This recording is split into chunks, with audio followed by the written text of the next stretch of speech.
பிஸ்மில்லாஹிர் ரஹ்மானிர் ரஹீம். அளவற்ற அருளாளன் நிகரற்ற பேரன்புடையோன் எல்லாம் வல்ல அல்லாஹுவின் திருப்பெயரை கொண்டு ஆரம்பம் செய்கிறோம்.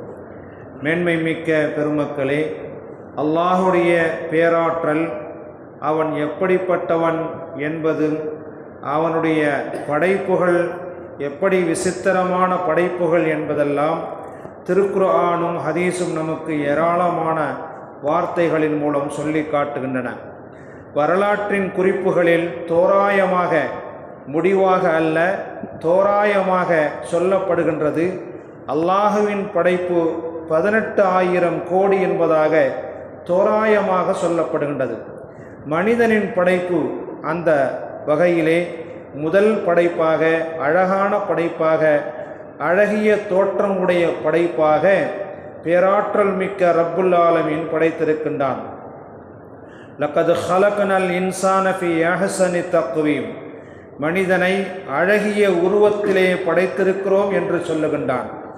இறைவன் படைப்பதற்கு முன்பாக ஒரு குழந்தையின் வளர்ப்பை, ஒரு குழந்தையின் படைப்பை அவனுடைய தாயின் கருவறையிலே இந்திரிய துளியாக அங்கே உள்ளே செலுத்துகின்றான்.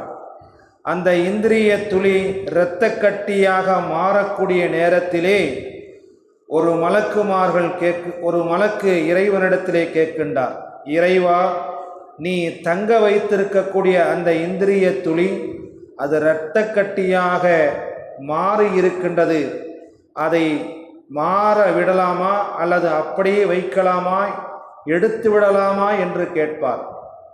வேண்டாம் என்று இறைவன் சொல்லுவான்.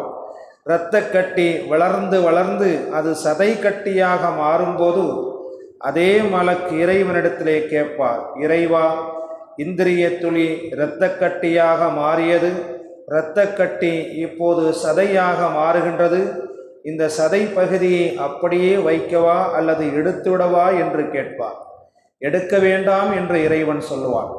சதையிலிருந்து மாறி எலும்பாக மாறும்போது மீண்டும் அந்த மலக்கு இறைவனிடத்திலே கேட்கின்றார், இறைவா, இந்திரிய துளி இரத்த கட்டியாக மாறியது, இரத்த கட்டி சதையாக மாறியது, சதை இப்போது எலும்புகள் சேர்ந்து வளர ஆரம்பித்து விட்டன, இதை அப்படியே வைக்கவா எடுத்துவிடவா என்று கேட்பார். இறைவன் வேண்டாம் என்று சொல்வான். அந்த எலும்புக்கு சதை கொடுப்பதும் கடைசியாக முழு மனிதனாக உருவம் கொடுப்பதும் பேராற்றல் மிக்க ரப்புல் ஆலமீன். இதை தவிர்த்து தன் நாடியவர்களுக்கு ஆண் மக்களாக தொடர்ச்சியாக கொடுப்பான், தான் நாடியவர்களுக்கு பெண் மக்களாக கொடுப்பான், தான் நாடியவர்களுக்கு எதையுமே கொடுக்க மாட்டான். பேராற்றல் மிக்க ரப்புல் ஆலமீனின் மகிமை இதுதான். ஜஅல்நாஹு நுத்ஃபத்தன் ஃபீ கராரின் மகீன், இந்திரிய துளியை ஒரு இடத்திலே பத்திரமாக ஒரு இடத்திலே வைத்தோம் என்று கூறுகின்றான். எந்த பெண்ணின் கருவறையிலே இந்திரிய துளி உள்ளே செலுத்தப்பட்டு விட்டதோ நாம் குழந்தை பேறு பெற்றுவிட்டோம் என்று முழுமையாக சொல்லிவிட முடியாது, இறைவனின் நாட்டம் இல்லாமல். இத்தனை பேராற்றல் கொண்ட அல்லாஹ், அவனை முதலிலே நாம் ஈமான் கொள்ள வேண்டும், அதுவே அடிப்படையாகும். எனவேதான் நபிகள் ஸல்லல்லாஹு அலைஹி வஸல்லம் அவர்கள் கூறினார்கள், ஜத்திது ஈமானக்கும் பி கௌலி லா இலாஹ இல்லல்லாஹ் முஹம்மதுர் ரசூலுல்லாஹ். லா இலாஹ இல்லல்லாஹ், வணக்கத்திற்கு தகுதியானவன் அல்லாஹுவை தவிர வேறு யாரும் இல்லை, முஹம்மத் ஸல்லல்லாஹு அலைஹி வஸல்லம் அவர்கள் அல்லாஹுவின் திருத்தூதராக இருக்கிறார் என்று பொருள்படக்கூடிய லா இலாஹ இல்லல்லாஹ் முஹம்மதுர் ரசூலுல்லாஹ் என்ற வார்த்தையை கொண்டு ஈமான் என்னும் நம்பிக்கையை புதுப்பித்து கொண்டே இருங்கள் என்று நபிகள் ஸல்லல்லாஹு அலைஹி வஸல்லம் கூறினார்கள். பேராற்றல் மிக்க ரப்புல் ஆலமீனை முதலிலே ஈமான் கொள்ள வேண்டும். ரிஸ்கை கொடுப்பவன் அல்லாஹ், நோயை கொடுப்பவன் அல்லாஹ், ஆரோக்கியத்தை கொடுப்பவன் அல்லாஹ், வானங்களையும் பூமியையும் படைத்தவன் அல்லாஹ், கடலையும் காற்றையும் படைத்தவன் அல்லாஹ், மழையையும் மரணத்தையும் ஹயாத்தையும் படைத்தவன் அல்லாஹ் என்று சொல்லி அல்லாஹுவை நாம் ஈமான் கொள்ள வேண்டும்.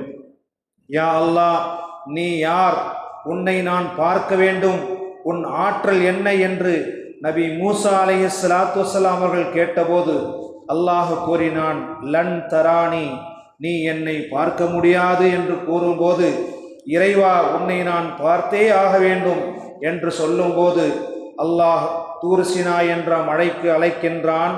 அங்கே வந்து நிற்கின்றார். ஊசியின் துவாரத்திலே இருக்கக்கூடிய துவாரத்தை விட மிகச் சிறிய அளவுக்குள்ள ஒரு ஒளியை, ஒரு ஜோதி அல்லாஹு தாலா தூர்சினா என்ற மலையின் மீது இறக்குகின்றான். பலம்மா தஜல்லா ரப்பஹுலில் ஜபலி ஜஅலஹு தக்கா. மூசா அலைஹிஸ்ஸலாத்து வஸ்ஸலாம் அவர்கள் அல்லாஹை பார்க்க வேண்டும் என்ற ஆவலோடு மலை மீது ஏறி அல்லாஹுவின் ஜோதியை அவர் பார்க்கும் நேரத்திலே மலை சுக்குநூறாக உடைந்தது. ஃபஹர்ர மூசா சஇக, மூசா மயக்கமுற்று கீழே விழுந்து விட்டார் என்ற சம்பவத்தை அல்லாஹுவின் பேராற்றலை குறிக்கின்றன. மேலும் 2 கடல்களை சந்திக்க வைத்தான் அல்லாஹ். ஒரு தடுப்பு உண்டு அந்த கடலிலே. அந்த தடுப்பை அந்த 2 கடல்களும் மீறாது. பைனஹுமா பர்ஸஹுல் லா யப்கியான் என்று திருக்குரானிலே இறைவன் சொல்லி காட்டுகின்றான். பேராற்றல் மிக்க ரப்புல் ஆலமீன், இரவையும் பகலையும் படைத்தவன். பேராற்றல் மிக்க ரப்புல் ஆலமீன் பகலை பகலாக இருக்கச் செய்ய உலகத்திலே எந்த விஞ்ஞானியும் பிறக்கவில்லை இதுவரை. இரவை இரவாகவே தடுத்து வைக்க உலகத்திலே எவரும் இன்று வரை பிறக்கவில்லை. காரணம் என்னவென்றால், தூலிஜுல் லைல ஃபின் நஹார், பகலின் உள்ளே இரவை செலுத்தக்கூடியவன் ரப்புல் ஆலமீன். வதூலிஜுன் நஹார ஃபில் லைல், இரவிலே பகலை புகுத்தக்கூடியவன் ரப்புல் ஆலமீன். பேராற்றல் மிக்க ரப்புல் ஆலமீன் எல்லா வகையான படைப்புகளையும் படைத்த ரப்பு மனித படைப்பை சிறப்பாக படைத்து வைத்து என்னை வணங்குவதற்காக வேண்டி படைத்திருக்கிறேன் என்று சொல்லக்கூடியவன் அல்லாஹ். என்னை நீங்கள் வணங்குங்கள், என்னை நீங்கள் நினைவு கூறுங்கள், நான் உங்களை நினைவு கூறுகிறேன் என்று திருக்குரானிலே இறைவன் அழைக்கின்றான். மேலும் மனிதன் என்பவன் பாவம் செய்யக்கூடியவன்.